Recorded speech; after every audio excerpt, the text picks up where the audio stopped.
Dengan tegak lurus, tentunya di PDI Perjuangan adalah partai yang cukup disiplin ya, kalau bisa dibilang paling disiplin dibanding partai-partai lain, kami bisa mengatakan begitu. Dan terkait juga demokrasi di internal partai, itu juga kami junjung tinggi. Artinya apa? Bahwa tidak semudah itu juga di partai kami untuk memecat siapapun itu, dan kalian bisa melihat dari track record gitu ya, ada juga banyak kader-kader kami yang masih kalau melakukan pelanggaran dilakukan mediasi dan lain-lain. Tapi rasa-rasanya Bung Effendi Simbolon itu bukan baru sekali juga ya, ada semacam pembangkangan dari apa yang sudah menjadi keputusan partai, dan gongnya adalah di Pilkada DKI Jakarta ini, kira-kira begitu. Jadi momen peristiwa yang membuat Pak Effendi dipecat adalah kemarin yang ketemu RK. Betul, salah satunya itu. Tapi kan kita juga melihat track record yang sudah beberapa kali ada pembangkangan terhadap keputusan partai, dan kira-kira begitu.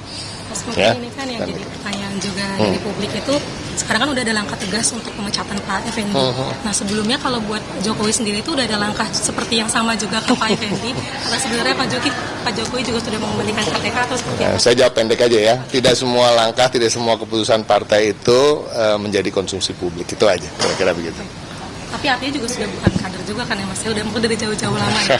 Kan kita bisa lihat dari apa yang sedang terjadi sekarang, saya rasa kalau memang ada hubungan antara kader dan partainya tidak seperti itu ya.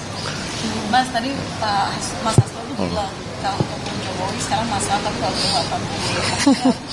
Karena memang sejak awal kami berkomitmen ketika Pak Prabowo dilantik sebagai Presiden Republik Indonesia yang ke-8 ini, PDI Perjuangan mendukung pemerintahan, dalam artian bukan berarti harus serta-merta bersama di kabinet atau bersama dalam pemerintahan, tapi sebagai penyeimbang pun kami akan mendukung apabila memang ada kebijakan-kebijakan beliau yang memang menguntungkan rakyat, memberikan manfaat dan maslahat untuk masyarakat Indonesia.